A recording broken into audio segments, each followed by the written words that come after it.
Alors, pour reprendre le fil de notre grande exploration, on va s'intéresser aujourd'hui à une scène presque clinique. Une scène qui ressemble un peu au point de départ d'un film dystopique. Oh, je vois très bien de quoi tu parles. Les fameux chercheurs de Stanford. Exactement. Des chercheurs qui se mettent à observer les cerveaux des travailleurs les plus hyper connectés, tu sais, ceux qui sont réputés être les plus productifs de la Silicon Valley. Les rois du multitâche, en fait. C'est ça. Et pour finalement poser un diagnostic scientifique vraiment sans appel, ces individus sont devenus, neurologiquement parlant, des loques mentales. C'est un terme fort, des loques mentales. Carrément. Alors, aujourd'hui, on ne va pas rajouter une énième technique de productivité superficielle à notre dossier. On va plutôt décortiquer pourquoi la capacité à s'asseoir dans une pièce vide, à supporter un profond silence et à juste fixer un mur, c'est sur le point de devenir la compétence la plus rare et la plus lucrative de notre époque. Et c'est là qu'on touche au cœur du problème. Parce que tout ça, ça commence par une erreur fondamentale d'appréciation. En fait, on se trompe totalement sur la nature même de la concentration. C'est-à-dire, je suis curieuse d'entendre ton analyse là-dessus. L'erreur fatale, c'est ce qu'on pourrait appeler le mythe de l'interrupteur. Ah oui, cette croyance qu'on peut s'allumer et s'éteindre sur commande. C'est exactement ça. C'est une idée très rassurante, mais totalement fausse. L'attention, ce n'est pas un circuit électrique. C'est pas un simple bouton qu'on actionne parce que soudainement la situation l'exige et qu'on éteint ensuite pour scroller indéfiniment sur des applications. Ouais, la neurobiologie montre une réalité organique beaucoup plus exigeante, non? Totalement. La concentration n'est pas un interrupteur, c'est un muscle. Et comme n'importe quel tissu musculaire, en fait, il s'adapte strictement à l'effort qu'on lui demande de fournir au quotidien. C'est un peu l'équivalent de, je sais pas, s'inscrire au marathon de Paris le matin même de la course, sans avoir couru un seul kilomètre depuis 10 ans. Ouais, en se disant juste, bon, l'enjeu est super important aujourd'hui, donc mes jambes vont miraculeusement suivre le rythme. C'est absurde quand on y pense. On exige d'un cerveau qui est atrophié par des semaines de sauts d'onglets, de notifications frénétiques, de fournir soudainement un effort cognitif extrême et prolongé. Et le tissu neuronal, il répond par l'incapacité, c'est physique. Les réseaux synaptiques se modifient en fonction de la sollicitation. Si tu demandes tous les jours à ton cerveau de papillonner de stimulus en stimulus, toutes les 3 minutes, il devient très bon à ça. Une machine de guerre pour chercher la nouveauté. C'est ça. Mais les voies neuronales dédiées à l'ancrage profond, elles s'étiolent, littéralement, elles disparaissent. Ce qui rend vraiment passionnant le fait d'observer ceux qui, à l'inverse, s'entraînent sans même le savoir. Ça me fait penser à l'histoire d'Adam Marlin, qui est un cas d'étude fascinant. Ah oui, la scène à la synagogue. Oui. Donc la scène se passe à la synagogue Knesset Israël de Spring Valley. Il est 6 heures du matin. 6 heures du matin, ouais. La plupart des gens dorment encore. Ou alors ils allument machinalement leur téléphone dans leur lit. Mais dans cette salle, des fidèles sont déjà plongés dans une étude acharnée de textes anciens du judaïsme rabbinique. Des textes hyper denses en plus. Très dense. On parle de textes en araméen, construits sur des logiques complexes, qui exigent de tenir en tête de multiples arguments contradictoires. Et Adam Marlin participe à ces sessions. Et le plus intéressant, c'est que cet effort matinal n'a aucune vocation professionnelle pour lui. Absolument aucune.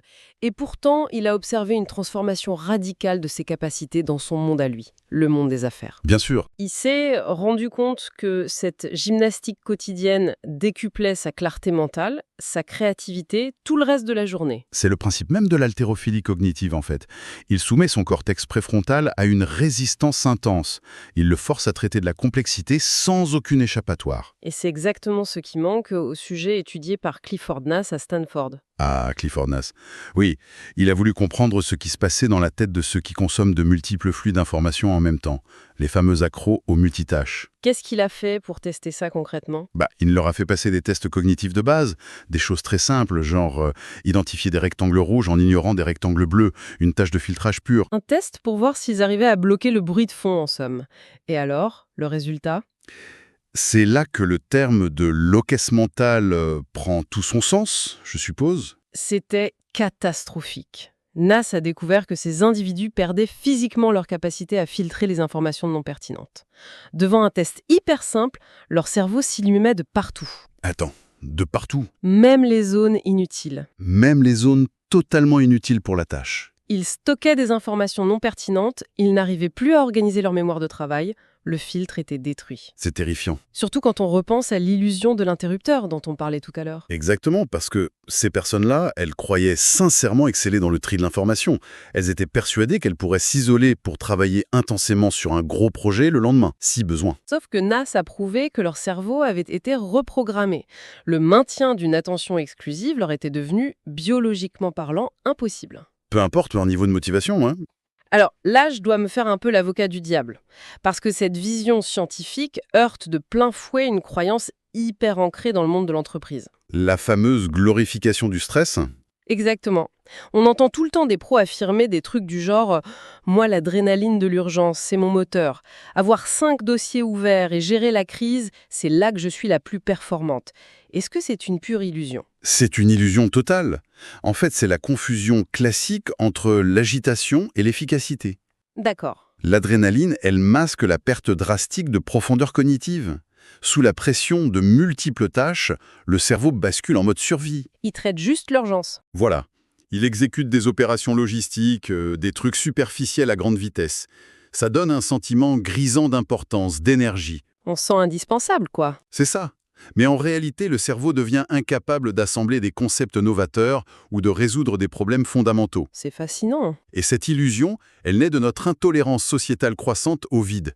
Si le moindre moment d'attente, genre ton ami est en retard au restaurant, ou les 3 minutes dans la file du supermarché, si tout ça est immédiatement anesthésié par un écran, la tolérance à l'ennui est anéantie. On cherche juste la microstimulation. Oui, le cerveau intègre une règle mathématique toxique. Friction égale récompense immédiate. Donc dès qu'une tâche devient difficile, hop, le cerveau réclame son pixel coloré pour fuir la douleur de l'effort. Exactement. Le constat est sévère. La question logique qui suit, pour ceux qui nous écoutent, c'est la méthode de guérison. On a bien compris que le muscle est atrophié, mais la solution ne peut pas être de jeter son ordinateur par la fenêtre et de partir s'isoler dans une cabane.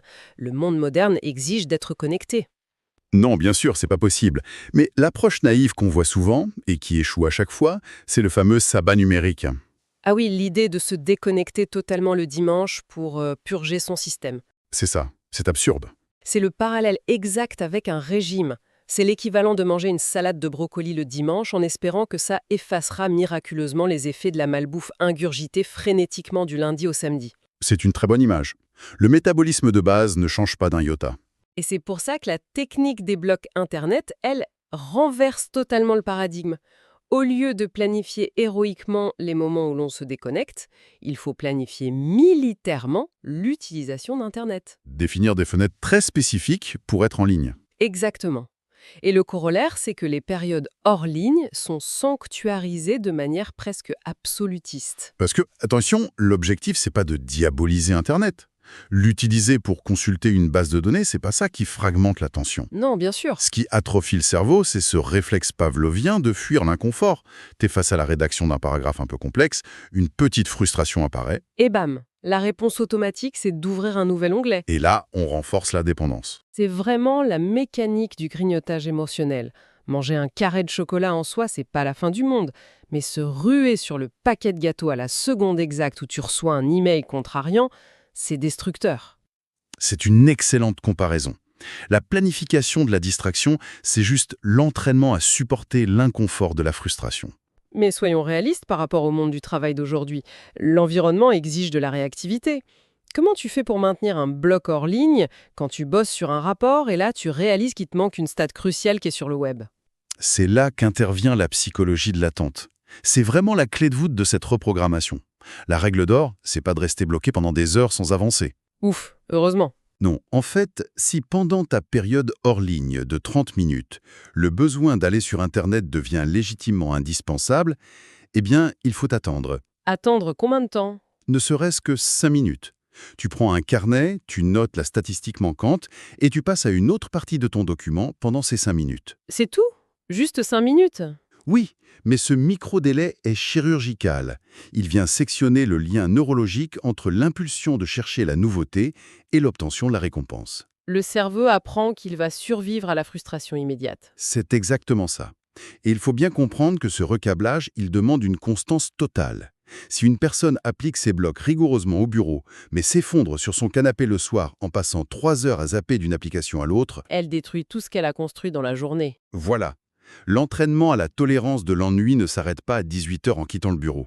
Bon, alors disons qu'on a réussi à stopper l'hémorragie. L'esprit commence à supporter le vide, sans paniquer. L'étape suivante, une fois ce terrain assaini, c'est la prise de masse musculaire. On passe aux choses sérieuses. Ouais, comment on fait monter la machine dans les tours pour générer une puissance intellectuelle hors norme? Et là, l'histoire de Theodore Roosevelt à l'université de Harvard, c'est probablement l'exemple le plus spectaculaire. Ces années universitaires sont légendaires. Complètement dingue. Roosevelt ne se contentait pas d'être étudiant. Ses journées, elles défiaient les lois de la physique. Il boxait, il faisait de la lutte, de la danse, de la poésie. Et il trouvait le temps de publier des traités de naturalisme d'une précision académique incroyable. Tout ça en maintenant d'excellents résultats scolaires.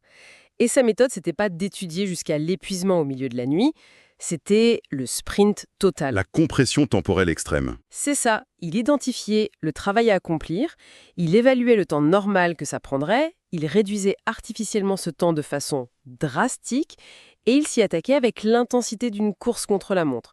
On remplace la montre par un chronomètre posé sur la table avec un délai qui semble presque impossible. C'est d'une brutalité assumée. Si on file la métaphore, le sprint à la Roosevelt, c'est exactement comme la pressurisation d'une cabine d'avion. Ah oui, Oui, en réduisant drastiquement le volume de temps disponible pour une tâche complexe, tu augmentes la pression interne à un niveau tel qu'il ne reste littéralement plus un centimètre cube d'espace mental pour accueillir la moindre distraction. le cerveau est forcé de se concentrer, sinon c'est le crash. Exactement.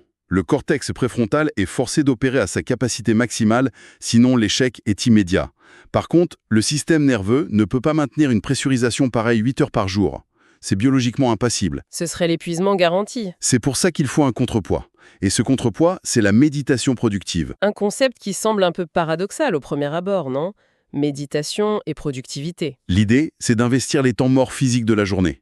Les moments où ton corps est engagé dans une activité mécanique qui ne demande aucune attention. Genre marcher vers le métro, conduire sur l'autoroute. Courir ou même simplement prendre une douche. Au lieu de laisser l'esprit dériver ou de se saturer les oreilles avec un podcast ou de la musique, on utilise ce temps pour atteler son attention sur un seul et unique problème professionnel bien défini. C'est un peu la glorification de la fameuse épiphanie sous la douche. Mais honnêtement, 9 fois sur 10, ces moments ne produisent absolument aucune illumination. C'est vrai, la plupart du temps on tourne en rond. On passe 20 minutes de trajet à ressasser une conversation désagréable avec un collègue ou à angoisser sur la pile de dossiers qui s'accumulent. Ou le pire, c'est admirer le problème sous tous ses angles en se plaignant intérieurement de sa complexité. L'esprit est une machine paresseuse, il faut le dire. Il fuit la véritable dépense calorique que demande la résolution d'un problème. Alors comment on l'oblige à rester sur les rails? C'est l'écueil principal. S'enfermer avec un problème, c'est pas y réfléchir. Ton cerveau va d'abord tenter d'insérer des pensées urgentes factices. Il faut ramener l'attention avec la même fermeté qu'un muscle qu'on étire. Ouais, le recentrer doucement mais fermement. Et le piège le plus pernicieux là-dedans, c'est ce qu'on appelle les boucles mentales. Les boucles mentales. C'est-à-dire? Pour faire illusion, pour simuler le travail sans fournir l'effort de la découverte, ton cerveau va tourner en rond sur des données que tu as déjà acquises. Il va rejouer le contexte du problème en boucle sans avancer. Ah, je vois tout à fait, c'est épuisant et inutile. Pour briser ce manège, il faut construire un échafaudage vraiment rigoureux. Il y a 3 étapes. Premièrement, identifier les variables fixes du problème. Quelles sont les données réelles et invariables? D'accord, on pose les fondations. Deuxièmement, définir la prochaine question spécifique à résoudre. Pas la solution finale, juste le prochain pas logique. On découpe les difficultés. C'est ça.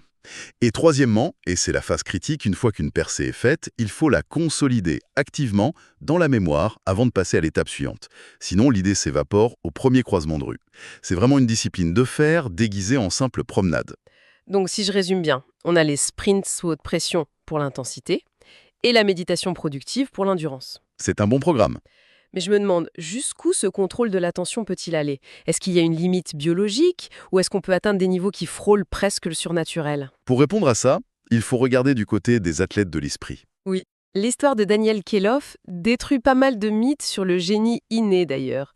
Khelov, à la base, il n'avait rien d'un enfant prodige. Ses résultats scolaires étaient faibles, il ne montrait aucune aptitude particulière à l'école en Australie. Un élève très banal. Mais pourtant, il a bifurqué, il s'est entraîné et il a non seulement embrassé une brillante carrière universitaire, mais il est surtout devenu un champion reconnu des compétitions de mémoire. C'est fou.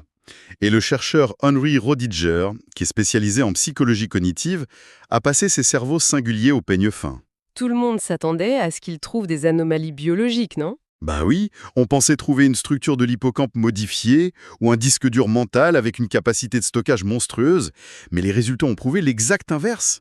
Physiologiquement parlant, le cerveau de Kilof et celui des autres mnémonistes est complètement banal. Leur mémoire intrinsèque n'est pas supérieure à la moyenne. Pas du tout. Ce qu'ils ont développé, en fait, c'est pas le matériel, c'est le logiciel. C'est un contrôle attentionnel d'une puissance inouïe. Ils sont capables de diriger toute l'énergie de leur conscience sur un point précis avec l'intensité d'un faisceau laser. Là où la majorité de nos cerveaux diffusent la lumière comme une vieille ampoule vacillante. Super image. Et pour prouver cette domination sur leur propre esprit, l'épreuve reine de ces compétitions, elle est ahurissante. C'est la mémorisation d'un jeu de 52 cartes entièrement mélangées, le plus vite possible. C'est l'épreuve parfaite parce qu'elle va complètement à l'encontre de notre biologie. Le cerveau humain n'a pas été conçu par l'évolution pour retenir de l'information abstraite et séquentielle. Oui, retenir une suite arbitraire genre roi de trèfle, 3 de pique, valet de cœur, c'est complètement contre nature. En revanche, pour des raisons de survie évidentes, la mémoire spatiale et visuelle de l'être humain, elle, est redoutable. Nos ancêtres chasseurs-cueilleurs devaient se souvenir avec une précision millimétrique de l'emplacement d'un prédateur ou d'une source d'eau sur un territoire immense. S'ils se trompaient sur l'ordre abstrait des choses, ils vivaient, mais s'ils se trompaient sur la géographie de leur environnement, ils mouraient. Exactement. Donc, les champions de mémoire, comme Ron White par exemple, ils contournent la limite de la mémoire abstraite en piratant notre puissante mémoire spatiale. Ils utilisent la technique antique du palais de la mémoire. Ah, j'adore cette technique. L'objectif, c'est de transformer une donnée aride et abstraite, comme une carte, en une image hyper vivante, souvent absurde ou choquante, et ensuite de la déposer dans une architecture mentale qu'on connaît par cœur, comme les pièces de sa propre maison. C'est ça, le cerveau adore le visuel et l'espace. C'est une mécanique fascinante à visualiser. On peut s'imaginer mentalement pousser la porte d'entrée de chez soi.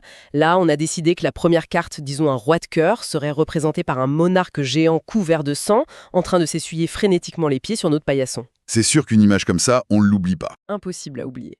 Et puis, on tourne dans le couloir et la deuxième carte, un 7 de trèfle, devient un immense club de golf, suspendu au lustre de l'entrée.